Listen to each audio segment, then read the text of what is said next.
today we have Charles Max Wood joining us.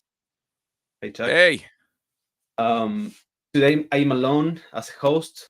Seb came down with COVID, so we wish him well and hope he gets well soon. But yeah, let's start with the interview. Can you um, introduce yourself? Tell yeah, us who you absolutely. are. So I'm Charles Max Wood. I'm the host of a handful of podcasts: Ruby Rogues, JavaScript Jabber, Adventures in Angular. Those are the ones I'm doing these days. I've also hosted a number of other shows at topenddevs.com, like Adventures in Machine Learning, Adventures in DevOps, React Roundup. I've kind of been the host at one point of all those shows. Side, I'm a Rails developer. And, yeah, for what 16, 17 years. Been writing longer than that, and uh, uh, one day at a time, and because time to work on contribute to them. Excellent. Yeah, I have a couple of questions of everything you touched in your introduction. So Yeah, great. Yeah, the first thing I have here is I, in order to prepare for this interview, I went to Topen Devs and I took a look at the podcasts you are producing, and I counted up to 20 podcasts, and you are marked as a host on about 9 of them. So how the hell do you manage to do so right. many podcasting? Well, there's a short answer and a long answer. The short answer is of them, only 3 of them are currently running. So, Okay. um, I'm not all the shows all the time. That's actually launching a couple more shows. But so one are right, and so Right. that makes it a schedule. I don't have to figure out when I can with my guest, or if I do have a guest on the show that week. So because I can just sit down and say a 10-minute episode about this thing, so I do, 10, 20 minutes of research, make sure I know what I'm talking about, make sure there's nothing new that I want to cover, and then I can just do those. For the rest of them, yeah, I mean, we do all of our shows where we have co-hosts or guests on a weekly cadence, so it's the same time every week. Yeah. And so for those, mostly I just spend, 20, 30 minutes making sure that I'm up to date on the subject matter, or if I can't figure it out, because sometimes there's just not a lot of good information out there, um, and the guest hasn't given us a ton. So then I just make sure I know what my questions are, and then the rest of it is just showing up at the right time. So that makes it a lot easier between the two. And then for the rest of it, I'm pretty diligent about keeping my calendar up to date. So I use a journal called the Full Focus Journal. And I sit down every morning and just spend 10 minutes just writing down, hey, these are the things I've got going on today. It's got a spot for your schedule, so I just fill that in, right? And then usually what I do is I look at what I have to get done that day and I'll schedule that in. A lot of times it's for, a development client or somebody like that, or for a sponsor, things like that. Just make sure that it's all in there. I do that at the beginning of the week too, for each week. And so, it's usually not a mystery what I have to get done. And so then I can just be really deliberate about making sure that my time is well spent getting it all done. Right. And for pre-production and post-production, are you delegating most of that stuff, or are you doing Right. anything yourself? So pre-production is usually just the reading up Yeah, the on stuff, scheduling. making sure I'm ready to go, right? And the Yeah. scheduling. The scheduling, I tend to be involved in approving. So I have 2 virtual assistants that go out and they'll look at the newsletters and Reddit and places where people are saying this is the stuff to look at. they'll usually compile that into our CRM, and then I just approve them. And so I just drag them from new to approved, and then that system's Right. all automated. It nobody is sending those emails, right? We've pre-written them. It just sends the emails out. Hey, here's how you schedule it. Once they schedule it, that's all automated too. Hey, here's how you show up. Here's the link. Here's the, here are the details. Here's where you give us preparation and other stuff. We're happy and excited to have you coming. And then post production is the same sort of thing. I also have an editor that does the post production work. And so from there, once we've recorded it, if it's one of the one-off things, so occasionally we'll do like a bonus episode with a tool vendor or something like that, or if it's a new show and we're trying to figure out the cadence to it. So for example, Developer Toolbox is one of the shows that I'm starting, and we're just talking about tools, right? So we're talking about Git and Docker and stuff like that. I did an interview with now my brain's not where harness.io, right? And we just talked about CI/CD and things like that, right? Because that's what they provide. Just give people an idea. Hey, if you don't want to set all this up yourself, right? There's a tool out there that does it. But they gave a lot of other good content that was about just how to set up your CI/CD and what the concerns are. And so anyway, right? So I had to let them know because we're just starting the show. Hey, there's an episode available. And then I had to record the intro episode. And so I had to let them know, hey, the intro episode is available, right? And get them the artwork and music and stuff like that. But otherwise, they know exactly where to look. The episodes come out in the order they're recorded. And so all I have to do is just make sure that people show up and record the shows. And most of our hosts are actually really bought into the show. It helps their personal brand. It does a lot of good for their career, and they're really invested in the community. And so it really pays off that way for them. And so that's typically not much of a problem for me, getting people to show up, but that's really the rest of it. And so our CRM, after they schedule it, it sends out reminders and everything else. So it's all automated. Right. Afterward, when it releases, same deal, right? One of my virtual assistants, Michaela, is getting pretty familiar with our CRM, and so she moves it to a new status now, and it sends out another bunch of emails. Hey, here's how you share it. Here's how, thanks for coming on the show. And so anyway, we try and make it as automatic as possible, just so that the right thing happens every Yeah. time, and that works really, really, really well. So as far as the pre and post production goes, that's kind of how we handle that. I'm Someday I'll probably make a course about it, where it's not just, hey, here are your production processes, but here's how you can automate away a lot of it so that if you do hire somebody or if you're doing it yourself, you can maximize the amount of time you get back, so you're not spending a ton of time, but you're still giving a good experience to your guests. Yeah. It sounds interesting. Right now we are dealing with everything ourselves. We are Mhm. the two of us, and it's only one podcast once a Right. week, so it's not too much. But we have had issues with scheduling already, and so having Yep. more automation, I think, can help Yep, probably a lot. absolutely. Well, I know you're using Calendly, and Yes, they have reminder emails that you can set up. And right. I know I missed a couple of scheduled episodes because it was 5 a.m. here. And if I'd gotten an email like Friday evening, I probably would have been like, okay, I gotta make sure I know Yeah, it's gonna happen. So yeah, all totally. that helps. Yep. Um, Coming back to my questions, when I ask you what would you like to talk about, your main thing was leveling up the developer. Mhm. So again, I went through Top End Devs and I took a look at the entire site to have an idea of what you're doing, and I see you have like a lot of content oriented services, um, Uh-huh. such as courses, mentoring or coaching, masterminds, conferences. So can you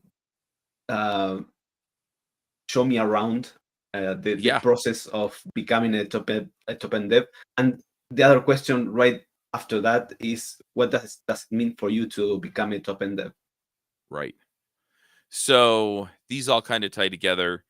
You mentioned all the different things that have a spot on sort of the top menu on the Top End Dev's website. I'm actually adjusting that right now because I figured out that I can't do all of it at once. You asked me how I get all the podcasts done. I mean, Yeah. um, good planning and good forward thinking will only get you so far, right? I mean, I just don't have time and I don't have enough people working for me on that stuff to do it, right? So the conferences are on hold. Right, I'm working on the courses and things like that.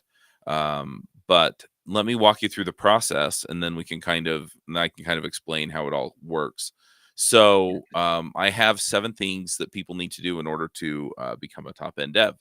And when I'm talking about becoming a top end dev, like I said in my intro, right, we're top level talent, right?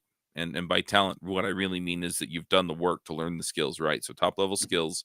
Um, you're getting paid, what you're worth or better, right? You're working on projects that inspire you, that are interesting, that are fun to work on, that, challenge you. Um, and you're able to make contributions to the community in meaningful ways, right? So that could be open source, it could be blogging, podcasting, YouTube, whatever, right? And the reason is because then you show up in the ways that matter to you, right? Um, and and that I find, I talk to a lot of people and they're just like, they're either, I just want to show up for my job and get a paycheck, or they really want to go and see how far they can take this thing, right, with their career. Yeah.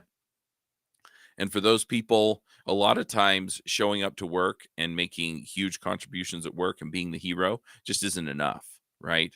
Either they don't care about the recognition at work, or they want to feel like they're making a more meaningful contribution to the world and stuff like that. And that's where a lot of this other stuff comes in, right? Where it's, you know, showing up and contributing to open source, or some people build a business, right, that contributes in a way that means something to them, or again, they put out content that helps people level up. And so there are a lot of different ways that people do this, but what I'm looking for is, I'm looking for maximum fulfillment from your work, where you feel like you're being challenged and you're learning and growing. Because if you're not, then a lot of people just feel like they're kind of stuck and they get bored.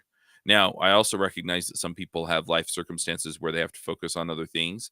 And so for me, also, a top end dev may be somebody who goes and delivers at the highest level they can, and then puts the rest of their focus on that other thing, right? If they have a family member that needs frequent or ongoing care or something like that, right? And that just has to be the focus, right? You can still be a top end dev, but you're a top end dev that goes out and does what they have to do to pay the rent. And then you're doing what you have to do, right? And I commend those people for making it a priority, because having been there, with my dad, and it wasn't a full-time thing, but ongoing, I had to drive him to dialysis, I had to take him to his doctor's appointments. A lot of times I'd have to go over and help him because he'd fallen down and things like that. I mean, it's not fun stuff, right? He passed away 5 years ago, and I would do anything to have it all back.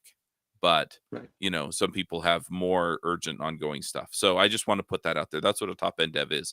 So how do you get there, right? How do you get there from, hey, I just started programming, I've got my first job, I don't know if they're paying me enough or not. Um, you know, I don't even know if I'm good enough to do this job, right? I barely know what I'm doing, to, hey, I'm making contributions at a high level.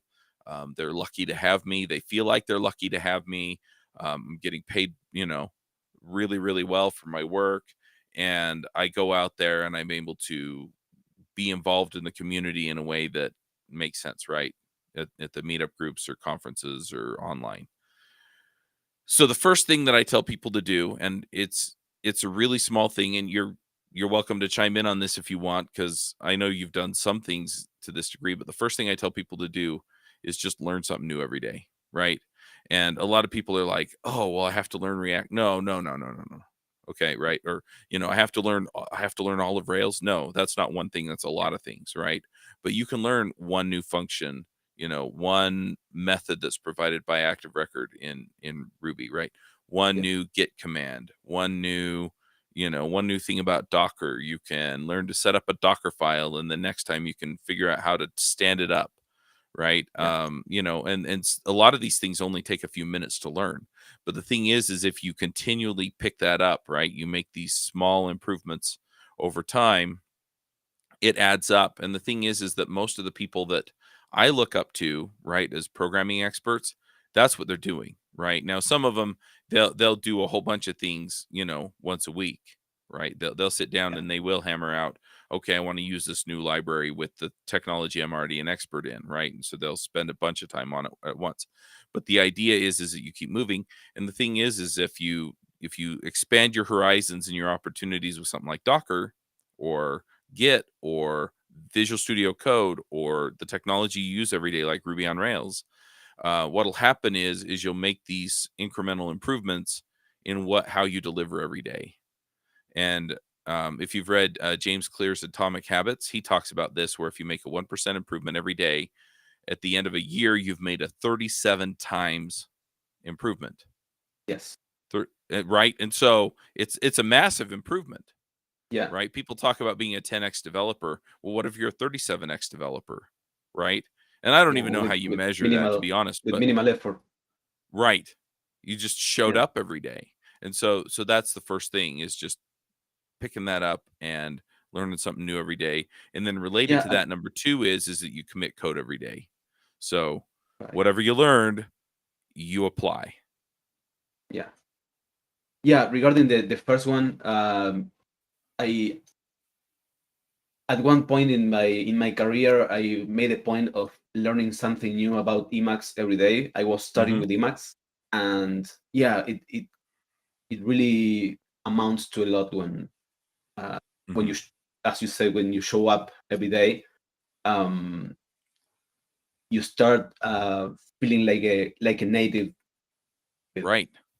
with what you are trying to learn. So yeah, it's a very good. Yep.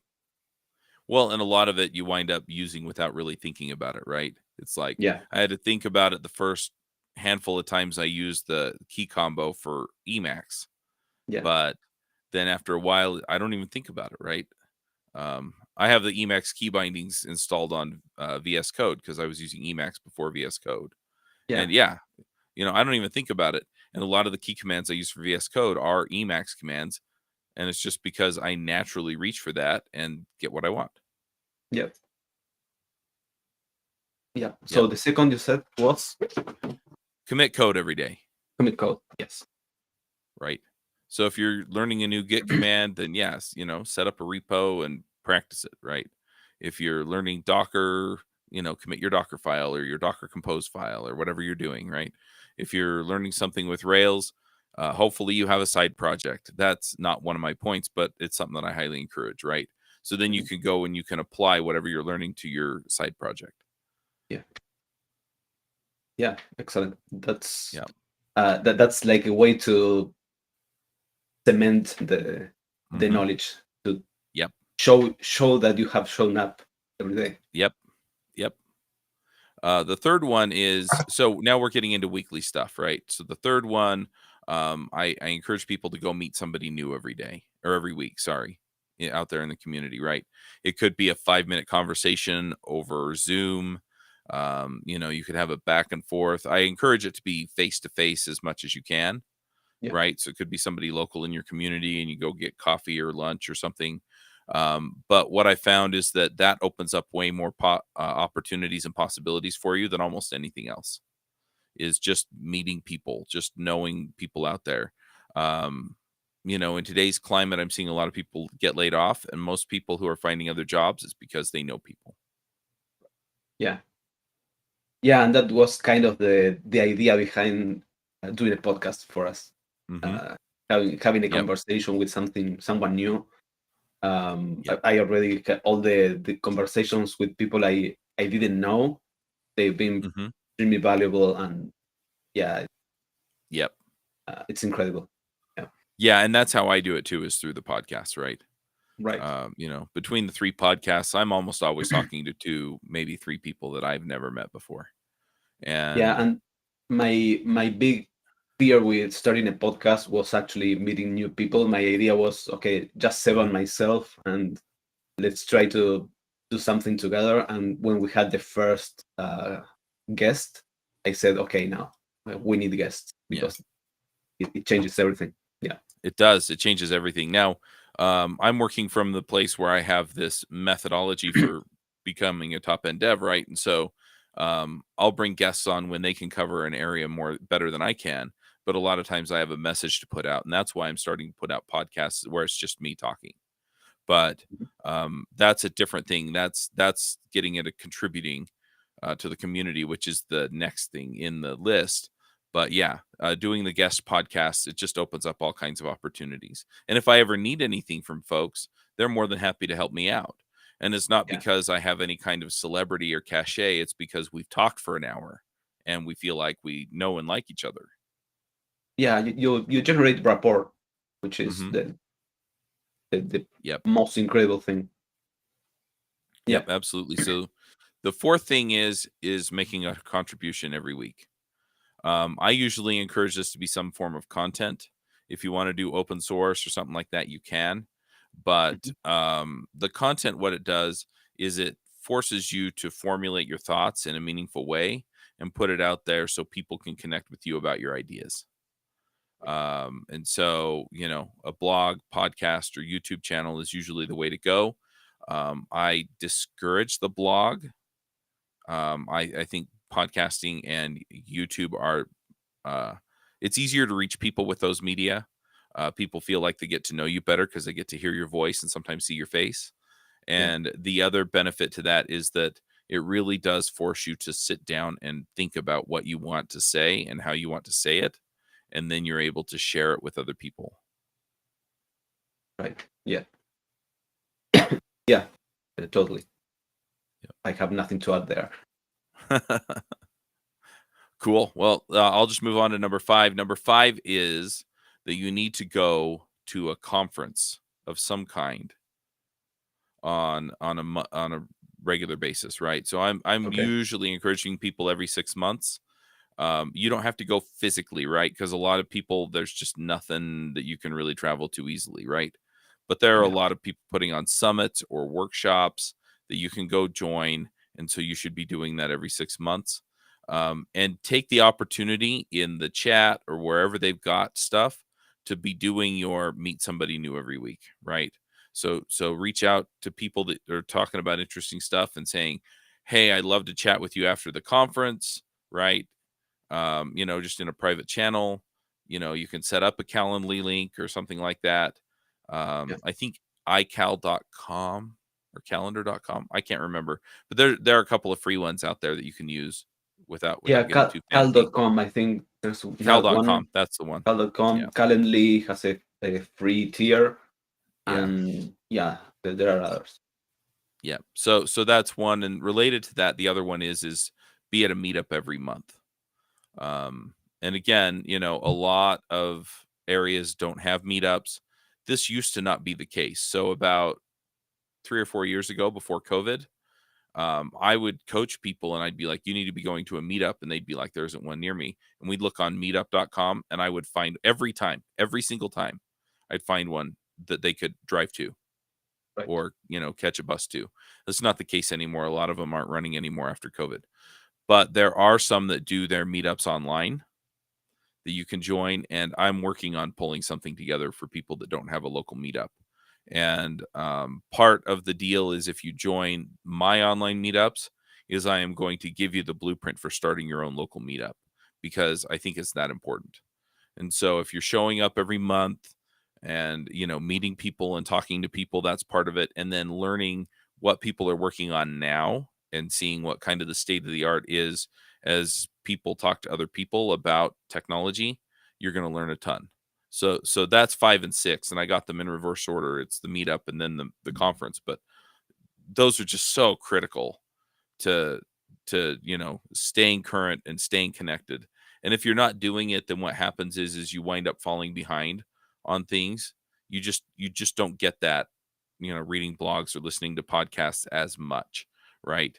Uh, on our shows, we do get a blend of people talking about the new stuff, but a lot of times Right. we also get people on because a lot of people are working in the previous version of things, and it's a lift to upgrade, and so they haven't done it yet. And so we still cover things that are kind of universally applicable that aren't necessarily new or state of the art ideas that, that help people out because that's our focus.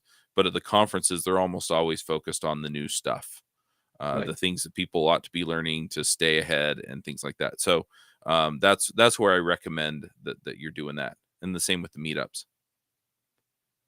Yeah. I haven't gone to many conferences. I actually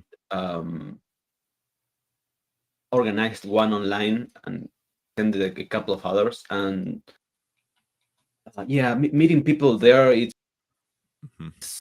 you're all on the same page. Everyone is wanting to know people, to meet Right. people, to uh, generate connections. So it's Mhm. it's a synergy that's very interesting to have, and it's very Yep. positive, right? And a lot of that's easier if you're at the conference in person, but you can Yeah, orchestrate it if you're not. yeah. When I organized the my online conference, um, having the how do we call it, the hallway Uh-huh. track is not the same as Right. the real hallway track, because it's in person. It's something different. The way you group by proximity in Uh-huh. person is completely different than what you do with something online. Right. One of the things that You don't generate Mhm. the same thing. One of the things that I want to do with the online conferences that I'm planning on putting on would probably be later this year or early next year is when I'm looking to do those. Is I'm going to use a system called gather.town, and you actually have a it's a physical space represented in your browser, right? And so you walk your avatar Yeah, around so you can walk up to a group and hear what they're talking about and join the conversation. Or you can like label different tables and stuff as, hey, here we're talking about Rails, and over here we're talking about Hanami, and over here we're talking about Sinatra, or yeah, React, or maybe it's, hey, we're talking about architecture, right? And so we're doing higher level topics. But yeah, I mean, you can do that too, but at the same time, then people actually walk into the space and congregate. But it's still not quite the same. It's way more still not the organic same. at a physical conference. So if you can get to a physical conference, I recommend it. Yeah, But some people can't afford to travel, or they live, in a country or an area of a country. I mean, even here in the U.S., a lot of the conferences that we used to have don't run anymore. Yeah, again, a lot of that's just due to COVID, and just, the people who are running them don't have the momentum to start them back up again. And so, people just can't get to them. So, do what you can to get to an online one, and then um, see if you can figure out how to get to an in-person one eventually. But I know that RailsConf, for example, they have an online ticket, right? So you can stream the talks, and yeah, so you can get involved there. And I get that you can also watch them on YouTube after the fact, but if you can organize, maybe in your local area or something like that, where it's like, hey, we're all going to join a Discord server, we're all going to join a Slack channel, and we're all going to watch the talks together and discuss them, right? That gives you a yeah. lot of Or that. meet at home with Yeah, someone. it gives you a lot of that opportunity to connect, and that's Yeah, really what the conferences and meetups are about. yeah, yeah. I totally agree. I I tried Mhm. Gather.town. I attended the conference. Um, it was a 3 or 4 Uh-huh. day conference, and I went at one or two moments. I just logged in to Mhm. see how it was. And my experience is when I was alone in Gather, or I went with my brother to talk about something and play Uh-huh. and go around. It's fun, but the the meeting part of the the rapport part of the meeting is not completely accomplished, in my opinion. The physicality of being there, of walking past and maybe hearing something and joining a group, even though it works more or less the same in Gather. But the physical pull a group has in person is different. It definitely is. So, but for me, it's the closest. It's the best. It's the best. The closest you can get online. Exactly. Yeah, totally. So number 7, and this is the one that I always get pushback on, but I'm telling you, it makes a huge difference, a huge difference, right? So just and it's going to play into the rest of them. So just to recap, we're learning something new every day. We're committing code every day. We are meeting somebody new every day. We're putting content out every day. We're going to a meetup every month. We're going to a conference every 6 months. Okay. I left one off. Anyway, the 7th thing, the last thing is that you have to set goals and you have to plan out how you're going to reach them. Okay. And this is really the kicker. And this is what I get pushback on it, because people just kind of want to organically learn what they want to learn and, kind of coast their way into wherever they want to go. And the reality is that that's not really a realistic way of getting where you want to go, unless it's just logging years of experience, right? And so a lot of people, they get in and they're like, I want to be a senior developer, so I'm just going to gut this out for 3 to 5 years, and then I'm going to apply for a better job, and hopefully it says senior developer on it, right? I mean, realistically, that's what a lot of people do. And the reality is that when I was early in my career, I had the senior developer title within a year, right? I was a team lead within 2. And the difference was that I was deliberately going out and figuring out what I had to learn in order to get where I wanted to go. And so it's not just enough to say, oh, I'm going to learn something new every day. I'm going to crack. Oh, I have a book on my desk, right? Or I'm going to go find some random video to watch, right? What you need to be doing is you need to be saying, okay, where do I want to end up? And when I say, where do I want to end up? We're talking like 3 to 5 years, right? Now, before you freak out, because a lot of people go, well, I don't even know where things are going to be in 3 to 5 years. Realistically, nobody does, right? But a lot of things have remained constant with the software development career over the last 20 years, right? So you can have a pretty good idea of what the possibilities probably are in 3 to 5 years, right? You could be that senior developer. You could be making 50 to 100% more than what you're making now, depending on where you are in your career, right? You could be the top contributor at wherever you're working at the time, right? You could be a team lead, right?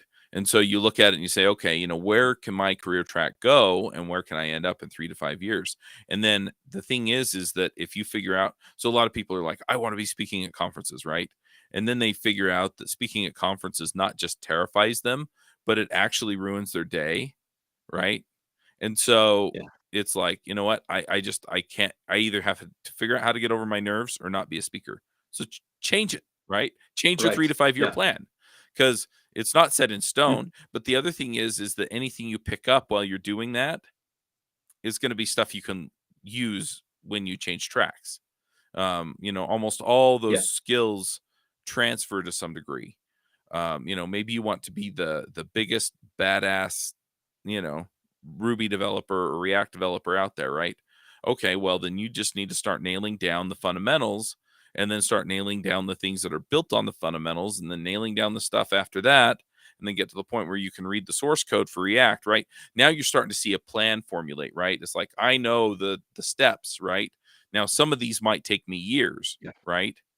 But that's where the rest of this comes in, because then what you're looking at and you're like, okay, well, if I want to be the top React developer out there, where do I need to be within the next year? Well, I probably want to get to the point where I can read the source code and maybe even be contributing to the main repository for React. Okay, well, then now what do I need to do in 6 months or in 3 months to be on track to get there, right? And that's where we're starting to see the rubber hit the road, because it's really easy to envision what 3 months looks like, right? It's a lot easier than the 3 years where it's like, I don't even know what the situation is going to look like, right? I want to be the top React developer out there. I don't even know if React's going to be a thing in 3 to 5 years, right? But the thing is if you get deep enough into it and you really get it and you nail it, then, maybe it's not, and maybe you're going to be, the top Svelte developer instead, right? But the difference is that all the work you put in to understand React, again, a lot of the concepts, architecture, habits, understanding, a lot of that will transfer, right? Because we're still working on the web, Yeah. we're still working on these other things, and so you just move ahead in the way you're looking at, right? Maybe you go learn Remix as part of the deal, but at the end of the day, you set that 3-month goal, and then you break it down. Okay, this is what I'm going to do every week for the next 3 months, right? Here's what I'm going to do on a Right. daily basis, right? So that's that learning and committing, and who do I need to meet who can help me get there, right? Who, what meetups can, are the people that I need to know going to? What conferences are they talking about the stuff that I need to know, and so this informs Right. everything else, right? And so it's funny because people then, when people ask me, well, what do I need to learn? How do I know what to learn next? My advice basically breaks down into what we're talking about here, because it's okay, well, where do you want to end up, right? Where do you want to end up in 3 months to Right. be on track? And then those are the things you need to learn. And yes, there are probably more things for you to learn than you can conceivably learn in 3 months learning something new every day. But the thing is you still have to start somewhere. There's no rule that says you can't learn more than Mhm. one thing every day, but at least you're making consistent progress toward what you're after, so that at the end of the day you can show up in the way that you want, right? And so Yeah. that's the major thing. And this is that the reason I use the full focus journal is because it's a 3-month planner, right? So it's just Right. built Yeah. in, right? And so you sit down and you say, all right, where do I want to be in 3 months?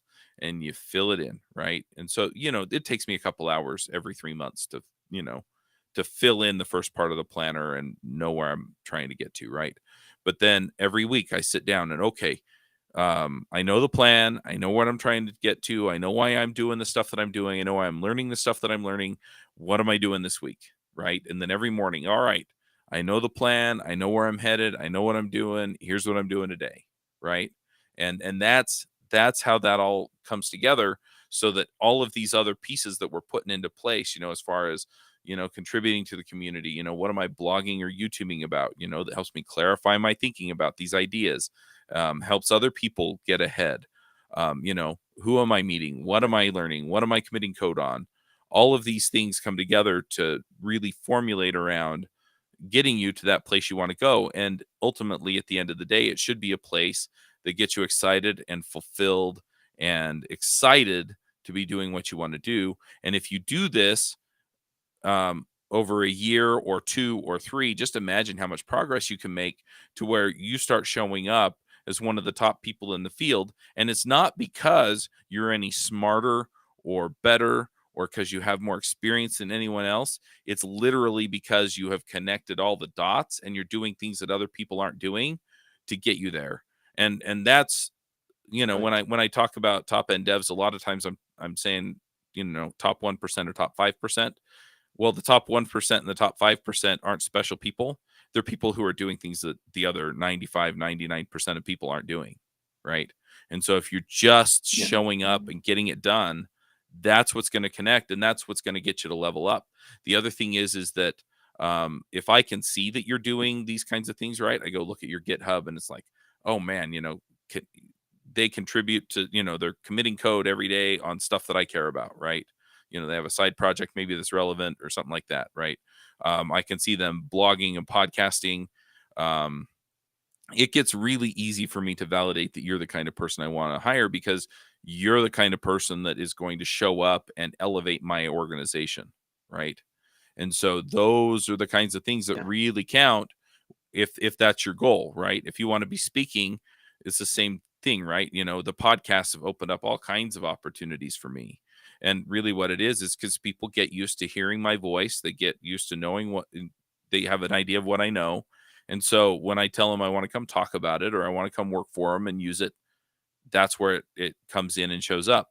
And so what we're doing is we're just saying, okay, I'm going to become the kind of person that can deliver what people want. And then I'm going to show them that I can do it. And then when the opportunity comes up, they get what they want, I get what I want, and I become that top level person in whatever it is that I want to do. Yeah, that's perfect. I won't push back because I think you're completely right. It's not always easy. I It's not easy. I'm the worst at planning. I'm extremely bad at planning. I think that's something that holds me back a lot. But something I learned, especially with this podcast, and especially from Seb, he's a very good planner. He has a vision and a goal, Mhm. and he's very good at splitting it up and putting it in a schedule. And this podcast grew because of that. I think very we had a very quick Mhm. growth beginning, at least. Yep. And I think that's the main thing. We are consistent. Every week we are recording, and everything is planned. Yep. When I think about doing a podcast, my first idea is, okay, I will come in and talk about whatever with the guest. But that's not how we do it. We actually have an outline, an idea of what the episode would look like, and if it changes, the same as you said, if it changes because the conversation got more interesting or whatever, that's fine. We can change it, but we have an idea of where we are Right. going. I just want to Um, address the I'm not good at planning, because I'll tell you, that's not a natural thing for me either. Yeah, and okay. I struggled with it. I mean, my first full focus planner, it's got like 6 weeks where I started planning and didn't finish. I didn't finish the week using the planner. Um and Okay. the reality is that I had to practice. I had to, I really had to push myself to do it, right? And so that's the other thing that I think a lot of Yeah. people get stuck on is um they want to learn the things because and I don't know if this is the case for everybody, but when I started learning how to program, a lot of things came really naturally to me, right? And then as I, went from there into my professional career, there were a lot of other things that came really naturally to me. And so I wanted things to keep being that way, right? But in order for me to progress to where I want to go, I have to do a lot of things that don't come naturally to me. And planning was one of those things. And so I had to practice. I had to I had to sit down and say, "Oh, I didn't do my planning today," and go back and do it, right? I didn't do my planning this week on Monday like I was supposed to, so I had to go back and do it, right? And just forcing myself to do it, forcing Right. myself to think about it, forcing myself to change my mindset around it. That's what happened. And I'm still not an expert at it, right? But I'm consistent about it and I'm getting better at it because of that. Right. Yeah, I tend to plan a lot, but not keep with my plan. Yep. I have like a bunch of one-off files Uh-huh. with all my intentions for the week, for the month, for the year, whatever. Something we are doing with Seb every week now is so our idea for the podcast started as a mastermind. Mm-hmm. So we are doing some masterminding Mm-hmm. before we start or after we Yep. finish recording. We sit down together and we discuss 3 or 4 things each one of us want to do for the next week. Yep. So that's been great, but that's the most planning I've done Right. in a while now. Yeah. One of my favorite books on the 3-month planning is called The 12-Week Year. And it Yeah, I read that, and it's yeah. a great book. But he has weekly accountability meetings that he puts in, right? And they're fast, but Yes. effectively what you're talking about is that weekly accountability meeting with the added, you said you were going to do this in our last week's meeting. Did you get it done? Right? And I don't know about Yeah. you, but I hate showing up, having committed to something and have somebody call me out on it. I always feel bad. no, I didn't do that, right? Now, sometimes crap happens, right? I mean, Yeah. I have a really, really good friend that lost a child recently, right? And so that week was a disaster, right? And so, sometimes it's just Right. totally understandable. You're just, it's like, look, I am up to my eyeballs in just garbage that, nobody should have to go through. Or, um, my daughter didn't tell me about this thing she had going on and it took, extra time. But at the same time, then I also feel bad if I use that as an excuse and I didn't do everything I could to do it anyway. And so, Yeah, and if you use the same excuse 2 or 3 times right, in a row, it right, starts building up. right. So yeah, so Yes. it's not just this is what happened, but this is what happened, and I did everything I could, and I got 3/4 of the way there, right? That's the kind of answer I want to be Right. giving if I'm not completing it. And so if you're going to do a Yes. mastermind, that's usually a major part that's uncomfortable, so people leave it out. But at the same time, is really helpful because you know that you're going to get called on the carpet every week, and what you want to be saying is Mhm. is yeah, I got it done and then some. Yeah. Yeah. Yeah, Absolutely. but Absolutely. yeah, so yeah, I encourage people if you're doing the learn something new every day, and it doesn't have to be technical either, right? It could be planning, it could be speaking, it could be um having Right. conversations with other people if that's not what you're good at, right? And there are a ton of books out there about how to connect with other people and deliver at work, and a lot of those skills. It's interesting. I had a conversation with my brother and my cousin, who are both studying computer science, and they're like, "What's the most important skill that you learned?" Being a software developer, and I'm like, "How to work with other people," right? Because if you're a terrific Yeah. technologist and you can't work with your team, you're hurting your team, right? You're not helping your team, you're hurting your team. Yeah. And so, Yeah, that was the discussion about the 10x yeah, developer. It's you're great, but you're great on your own. right. And that's the whole point is it may be that you're spending 2 of your days out of your week learning interpersonal skills so that you are more effective communicating with your teammates. Right. And so, that's the Yeah. deal. Yeah. And sometimes it's I, I'm learning these skills and they're not helping. So then you go and find something else, right? I mean, again, you can adjust course, but you have to stay consistent, Yes. stay on top of it and know where you're trying to get to, and then recognize when something's not getting you there and you know, change the plan a little. Yeah.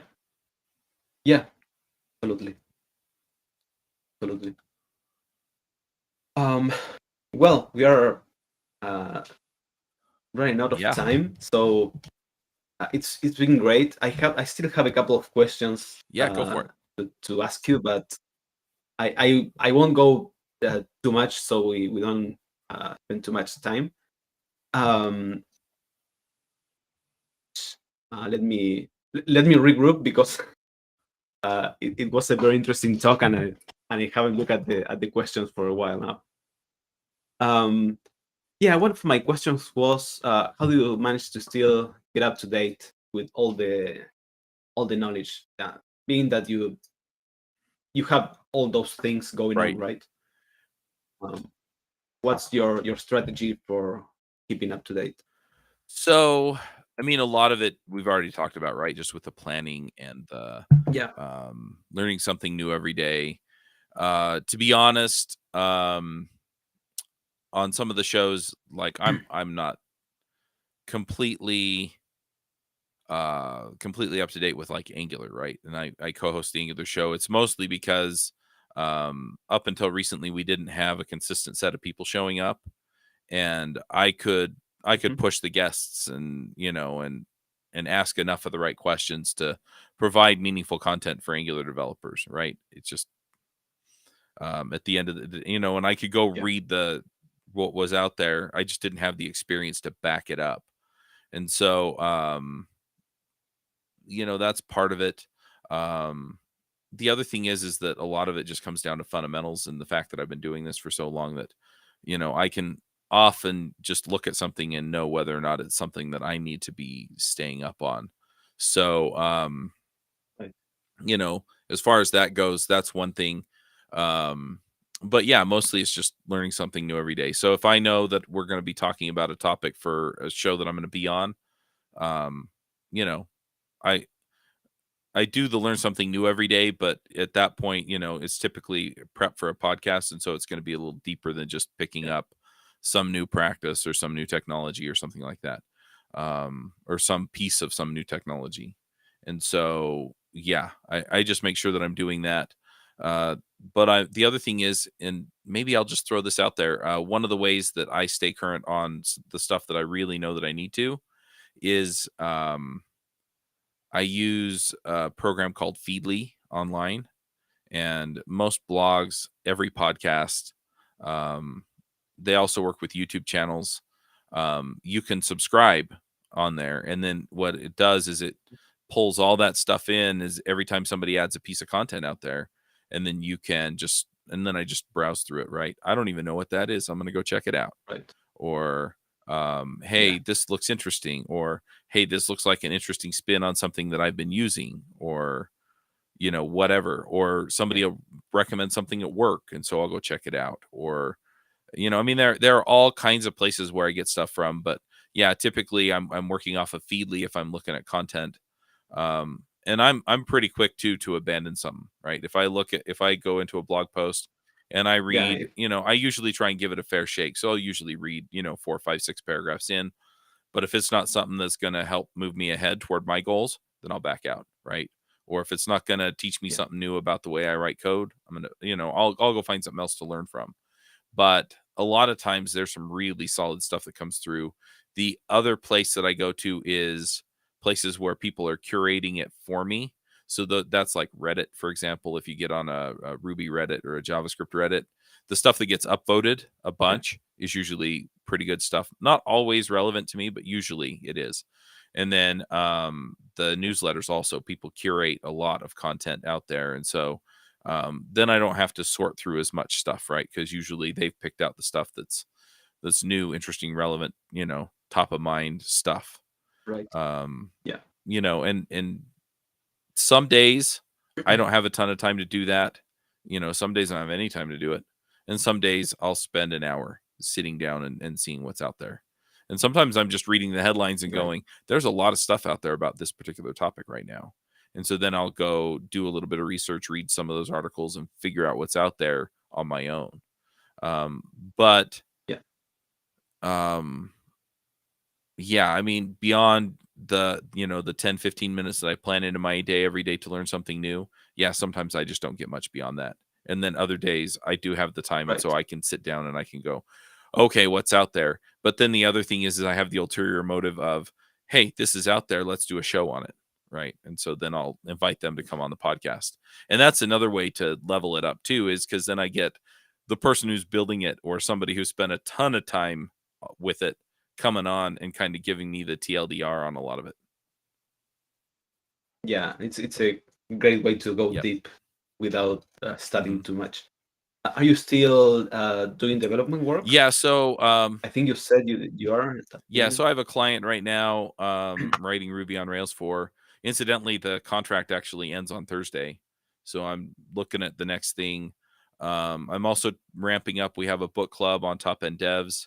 We're finishing up the Pragmatic Programmer. Tomorrow's Mhm. meeting, Andy Hunt's going to come. The meeting next week, Dave Thomas is Oh, going to nice. come. And then we're going to move on to another book. This book's a self-improvement book. It's called The Compound Effect by Darren Hardy. And then we're going to go back to code Mhm. books. So we're going to be on, I think we're going to do 7 Languages in 7 Weeks by Bruce Tate. And I'll see if I can get Bruce to show up to Nice. those. Um, but yeah, then beyond that, I'm also working on a series kind of like Railscasts. And I'm working on a few of those. One of those I want to just show people tools and techniques to level up. And then another one, I'm going to focus on careers. And then I'm getting requests mostly for Ruby and for React. And so those are probably going to be the ones I start first. Right. And we'll just I'm looking at putting 2 out every week. One will be free and the other will be behind the paywall. And so if you want to level up off of the free one and do other stuff the rest of the week, I'm okay with that. If you want the second one because they're just awesome because I did a great job on them, then you can pay for it, and I'm all right with that too. So yeah, great.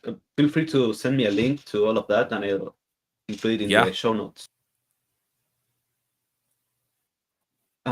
Okay, I think that's it for today. As I said, I still have a couple of questions for you, but let's leave it for another day.